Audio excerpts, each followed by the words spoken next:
je vais leur ouvrir.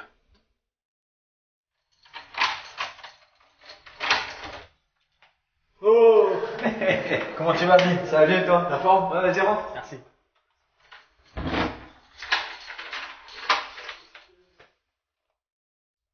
Vas-y, installe-toi. C'est cool. Merci, Amine. Pas de soucis, c'est normal. Oh là là, bah il fait chaud. Hein. Bah ouais, t'as vu, là, en plus, on a fermé partout. Ah ouais, pour ta maman? Ouais. Et bah là, elle est restée à la chambre parce qu'il y a que là-bas qui fait frais. Ouais, normal. Tiens, mais d'ailleurs, tu veux boire quelque chose? Vas-y, ouais. Bah avec cette chaleur là, de l'eau. Hein. Ok. Merci, Amine. Pas de soucis. Ah, Amine, merci, t'es gentil. Mais tu sais quoi, je te cache pas que moi, ça va pas trop. J'ai une question. Vas-y. C'est quoi un associateur? Un associateur? Je vais te répondre, Amine. Mais avant, je vais te dire une chose. Devant Dieu, tu seras seul. Moi, je serai pas là, ta maman sera pas là, tes amis musulmans, ils seront pas là, l'imam, il sera pas là. Tu seras seul. Donc, si je peux te donner un conseil, ne laisse personne te tromper au sujet de ton salut. Moi, je vais te dire des choses, il y a d'autres personnes qui vont dire le contraire. Mais une chose est sûre, c'est que Dieu parle à ton cœur. Dieu peut te parler audiblement, Dieu peut te parler dans des rêves, Dieu peut te parler au travers de quelqu'un. Mais il y a une chose que Dieu a laissée pour les hommes, qui est irréfutable, c'est les Écritures. Et Dieu ne peut pas se contredire, car il est Dieu. Si tu es sincère dans ta démarche, il te guidera lui-même. Maintenant, je te réponds. Un associateur, selon les musulmans, ou plutôt selon l'islam, c'est quelqu'un qui associe Dieu à quelque chose ou à quelqu'un d'autre. T'as un Coran? Ouais. Vas-y, on va prendre une sourate. Vas-y. On va prendre la sourate 5, verset 72, tu vas voir. Donc regarde, sourate 5 au verset 72. Ce sont certes des mécréants, ceux qui disent, en vérité, Allah c'est le Messie, fils de Marie. Alors que le Messie a dit, ô enfants d'Israël, adorez Allah, mon Seigneur et votre Seigneur.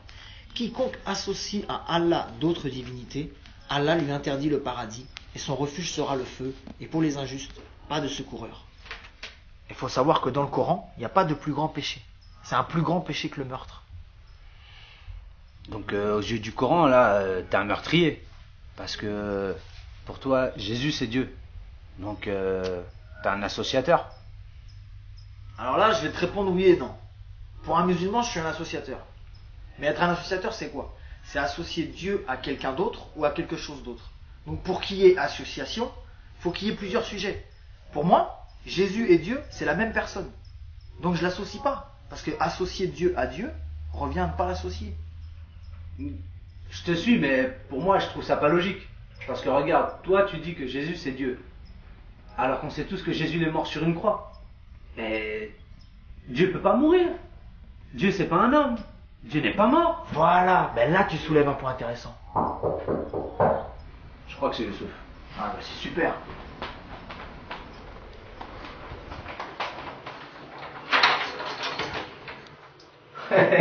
Oh, ça va? Ça va? Salam alaikum. Alaykoum salam. Ça me fait plaisir que tu sois venu. Ça a été hier? Ah, ça a été. Vas-y, viens, on est en train de partager. Youssouf, comment tu vas? Ça va et toi? Tranquillement? Ça va. Vas-y, pose-toi. Et on disait quoi, nous, d'ailleurs? Ouais, je disais que t'as soulevé des points intéressants. En fait, c'est qui t'a dit que Jésus il était mort sur une croix? Bon, je sais pas, tout le monde dit ça. C'est reparti. Ok, ben là tu vois, dans ce que t'as dit, il y a déjà un problème. Est-ce que tu crois que le Coran c'est le dernier livre? Celui qui est descendu pour confirmer l'évangile et la Torah? Bah ouais, on a lu ça hier en plus. Voilà. Tu crois en ça, Youssouf? Bien sûr, le Coran c'est la dernière révélation. Ok, bah si ces trois livres-là viennent du même Dieu, ces trois livres-là ne peuvent pas se contredire. Parce que Dieu ne se contredit pas. On va prendre un verset ensemble. Dans Jean 19, au verset 17, la Bible dit « Jésus, portant sa croix, arriva au lieu du crâne qui se nomme en hébreu Golgotha. C'est là qu'il fut crucifié et deux autres avec lui, un de chaque côté et Jésus au milieu. » Vous croyez en ça, les gars? C'est écrit. Le Coran dit que la Bible, c'est la parole de Dieu. Bah ouais, c'est... Ouais. Ok, on va prendre le Coran maintenant. La sourate 4, au verset 157. Et à cause de leurs paroles, nous avons vraiment tué le Christ, Jésus, fils de Marie, le messager d'Allah. Or, ils ne l'ont ni tué ni crucifié, mais ce n'était qu'un faux semblant. Et ceux qui ont discuté sur son sujet sont vraiment dans l'incertitude. Ils n'en ont aucune connaissance certaine. Ils ne font que suivre des conjectures et ils ne l'ont certainement pas tué. Donc là, les frères, il y a un sérieux problème. Toute la Bible, dans son intégralité, elle nous présente Jésus comme étant celui qui a été crucifié, mort à la croix pour nous, afin que lorsqu'on meurt, nous les hommes, on puisse avoir accès au ciel. Et le Coran vient 600 ans après, et il nous dit que non, il n'a pas été crucifié. Et que sur la croix, c'était quelqu'un d'autre. Mais c'est chaud là, ça se contredit complètement. Mais oui, c'est chaud, Amine. On fait comment là maintenant? Comment ça, on fait comment? C'est falsifié tout ça, Amine. Je te l'ai déjà dit, la Bible, elle est falsifiée. Youssouf, frère, à ton avis, Dieu veut conduire les hommes à la vérité ou à l'égarement? À la vérité, bien sûr. Mais alors pourquoi il nous demanderait d'aller lire un livre si celui-ci a été falsifié? Ça n'a pas de sens. S'il est Dieu, il savait à l'avance que les Écritures elles allaient être modifiées. Si ça serait le cas, il t'aurait recommandé de jamais ouvrir la Bible parce qu'elle est fausse. Mais là, bizarrement, il dit aux musulmans d'aller lire la Bible. Donc selon toi, Dieu veut volontairement égarer les gens. On a lu les sourates hier où Allah disait d'aller lire la Bible. C'est pas possible. Youssouf, c'est simple, dis-moi. T'as déjà eu des fausses chaussures requins du marché au bled là? Bah, bien sûr, quand j'étais plus jeune. C'est quoi le rapport? À ton avis, tu penses que les vraies chaussures sont sorties avant les fausses ou après les fausses? Bah, avant, c'est évident, la falsification, ça vient après l'original. Bon ben voilà. Comment on peut dire que la Bible soit la falsification alors que ces derniers textes datent de 600 ans avant le Coran? Franchement, c'est chaud. Hein. Tout ce que tu nous dis depuis tout à l'heure, c'est vraiment chaud. Mais par contre, il y a un truc que moi je comprends pas parce que tu nous dis que en fait l'homme il a accès au ciel parce que Jésus a été crucifié. Et le rapport c'est quoi? Ça c'est une bonne question ça. En plus c'est très important. Je vais te répondre. Dans Jean 3, au verset 16, car Dieu a tant aimé le monde qu'il a donné son Fils unique afin que quiconque croit en lui ne périsse point mais qu'il ait la vie éternelle. Non. Arrête-toi. Le Coran est clair là-dessus. Dieu n'a pas de fils. Attends Youssouf, je sais pourquoi ça te choque, mais t'as pas compris. Quand la Bible emploie le mot fils, ça ne veut pas dire que Dieu est descendu vers une femme pour avoir des relations intimes avec elle, en l'occurrence Marie. Mais Dieu lui-même a fait habiter son esprit dans Marie, pour qu'au travers elle, il puisse naître comme un homme, semblable à tout autre homme, mais né de l'esprit de Dieu. Voilà pourquoi on dit Jésus est le Fils de Dieu, parce que Dieu l'a engendré de son esprit, non pas par un acte physique. C'est pour ça que Jésus c'est le seul homme ou le seul prophète qui n'a pas de père biologique. Attends, tu t'égares. Adam aussi n'avait pas de père. Le Coran nous enseigne que le miracle de Jésus, c'est le même que celui d'Adam. Ben oui, mais c'est vrai ça. Allah fait ce qu'il veut. Mais ça servira à quoi Dieu de descendre comme ça? Ok. Youssouf, comment Dieu a créé Adam? Comment il l'a créé? Tu fais ce qu'il veut, je t'ai dit. Ouais, ok. Mais qu'est-ce qu'il a utilisé pour le créer? Ben de la poussière. Ok, donc il est né poussière. On connaît tous cette grande citation biblique quand Dieu parle à Adam, qui lui dit tu es né poussière et tu retourneras à la poussière.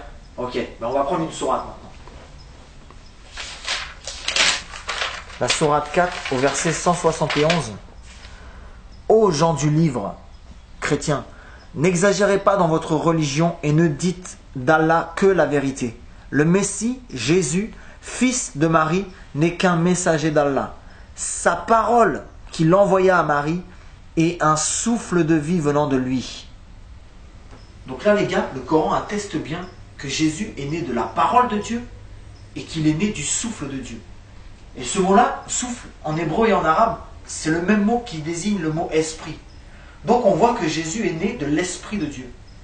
Donc si on reprend pour Adam, tu es né poussière et tu retournes à la Poussière? Mais pour Jésus, tu es né esprit de Dieu et tu retournes. Esprit de Dieu. Voilà, Jésus c'est l'esprit de Dieu dans un corps humain. Donc c'est Dieu lui-même incarné. Voilà pourquoi Jésus c'est le seul homme de toute l'humanité qui n'a jamais péché, attesté par le Coran et attesté par la Bible. Parce que Dieu ne pêche pas, c'est contre sa nature. Mais Mohamed aussi, il pêche pas. Il n'a jamais péché. T'es sûr, Youssouf? Renseigne-toi bien sur sa vie dans les hadiths. Et tiens, on va prendre un verset ensemble. C'est la sourate 40 au verset 55. Donc c'est Allah qui parle à Mohamed. Endure donc, car la promesse d'Allah est vérité. Implore le pardon pour ton péché et célèbre la gloire et la louange de ton Seigneur soir et matin. Donc si Allah demande à Mohamed d'implorer le pardon de son péché, c'est parce qu'il avait péché. Et Hamid, tout à l'heure tu avais une question. Ouais, en fait, ma question c'est pourquoi Dieu il a envoyé Jésus ou pourquoi Jésus s'est envoyé lui-même. Hamid, tu vois bien que ça tient pas debout son histoire. Dieu se sera envoyé lui-même. Ça n'a pas de sens, Hamid. Oh. Ben frère, attends. Est-ce que tu sais que dans le Coran, il nous est dit qu'au jour du jugement, tes membres, c'est-à-dire ton corps, vont témoigner contre toi? Bah, ça je sais, oui, je sais. Et alors? Ben, tes membres ou ton corps, c'est bien toi, non? Bah, oui. Ben alors pourquoi tu t'étonnes de la nature de Jésus? Ben attends, je comprends pas trop par rapport au jugement du corps, tout ça là. Ce que je veux dire, c'est que si tes membres ou ton corps, c'est toi, et que tu reconnais qu'au jour du jugement, ils témoigneront contre toi-même, c'est bien la preuve que tu as au moins deux natures, mais que malgré ces deux natures, tu restes un être unique, à part entière. Et ça, tu peux le retrouver dans la sourate 24 au verset 24. J'irai voir. Je prends cet exemple pour expliquer une chose, c'est que Jésus était 100% homme, avec toutes les faiblesses qu'un homme peut avoir, la faim, la soif, la fatigue, etc. Mais il était aussi 100% Dieu, avec tous ses attributs, saint, juste, parfait, miséricordieux. Toi, en tant qu'homme, tu es déjà composé de trois aspects, l'esprit, l'âme et le corps. Dieu nous a créés à son image selon sa ressemblance. Donc, Dieu a un esprit, Dieu a une âme, et Dieu est venu dans un corps. Et ces trois aspects de sa personne forment un Dieu unique. Comme toi, tu es un être unique, malgré ces trois natures. Cette expression-là, Père, Fils et Saint-Esprit, on ne parle pas de trois dieux distincts, mais simplement de trois aspects d'un seul et unique même Dieu. On va revenir à ta question, Hamid. Ouais, s'il te plaît, ouais. Youssouf, on parlait d'Adam tout à l'heure. Est-ce que tu sais comment Dieu a dû s'y prendre pour pardonner les péchés d'Adam quand il a désobéi? Bah oui, Dieu est miséricordieux. Il pardonne. Oui, il pardonne. Mais comment il a dû s'y prendre? Je comprends pas ta question. Ok. Par exemple, imagine que tu me voles 500 euros. Quelques jours plus tard, tu regrettes et tu reviens vers moi pour me demander pardon. Ok, moi je te pardonne. Mais si tu es sincère dans ton pardon, et pour rétablir la justice, ces 500 euros-là, tu vas me les rendre. Bien sûr, sinon ça sert à rien que je te demande pardon. Voilà. Pour Adam, comment ça s'est passé? Quand ils ont péché avec Ève, Dieu leur a dit que s'ils mangeaient le fruit, ils allaient mourir. Mais est-ce qu'ils sont morts suite à ça? Non. Non, ils ont demandé pardon. Ok, et leur dette? Leur dette, quelle dette? Dieu leur a dit vous mourrez, mais ils ne sont pas morts. Donc ils ont une dette. Et cette dette-là, c'est leur vie. Donc pour Dieu, il lui fallait une vie en retour. La Bible, elle nous enseigne qu'Adam et Ève, quand ils ont péché, ils se sont confectionnés des vêtements en feuilles de vigne pour cacher leur nudité. Mais Dieu, il n'a pas agréé ça, et à la place, il les a revêtus d'une peau d'animal. Donc pour ça, Dieu a forcément pris la vie d'un animal. Et c'est la vie de cet animal qui a servi de dette pour la vie d'Adam et Ève. La Bible, elle nous enseigne que sans effusion de sang, il n'y a pas de pardon des péchés. Et le salaire du péché, c'est la mort. Et on a tous péché, les gars. Tous depuis Adam. Mais maintenant, pour que Dieu vous pardonne, quel sang a coulé pour vous, mes frères? Depuis le commencement, tous les prophètes et les hommes de Dieu, ils allaient sur des montagnes pour offrir des animaux à Dieu. Et c'est le sang de ces bêtes-là qui couvrait le péché du peuple et de celui qui offrait. Mais tout ça, c'était dans l'attente de l'agneau de Dieu lui-même, le Messie, le seul qui avait un sang assez pur pour racheter les péchés de l'humanité tout entière, présente, passée et future. Et voilà ta réponse, mon frère Hamid. Dieu, par amour pour nous, et seulement par amour, s'est revêtu d'une chair humaine, afin de s'offrir lui-même en sacrifice parfait, le seul sacrifice qui plut à Dieu, au point où sa colère, elle demeure plus sur ceux qui croient en cette bonne nouvelle. Et la Bible dit que celui qui a le Fils a la vie, mais celui qui n'a pas le Fils n'a pas la vie, et la colère de Dieu demeure sur lui. Comprenez les frères qu'avec tous les péchés qu'on a commis, le simple fait de dire pardon, ça ne suffit pas. Dieu dans sa justice, il doit faire retomber son châtiment sur nous.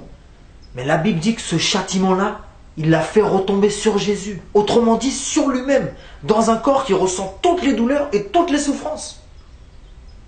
Jésus a souffert pour nous, les frères. Et il est mort à notre place. Et tout ça parce qu'il nous aime. Dieu nous aime. Et t'as des versets de tout ce que tu dis là? Mais bien sûr, regarde, on va prendre Romains 5 là. Tu peux lire, Amine? Ouais. Regarde au verset 8. Mais Dieu prouve son amour envers nous, en ce que, lorsque nous étions encore des pécheurs, Christ est mort pour nous. Oh, c'est mon alarme.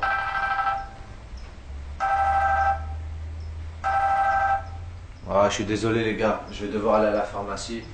Je dois aller chercher les médocs à ma mère. Vous voulez m'accompagner? Ah oui? Bah vas-y, on y va, bien sûr. Ah, c'est cool. Ça va pas être possible pour moi, mais... Bon, on était bien là pourtant. C'est pas grave, je permettra d'autres occasions, c'est pas grave. Ok, ben attendez-moi, je reviens. J'arrive pour 5 minutes, je vais me changer. Ça fait plaisir. C'est cool. Bon, tout sauf, on te laisse là. Ouais, bon, Amine, À bientôt mec. je te remercie. Ciao, ça va. À bientôt. À bientôt, Inch'Allah.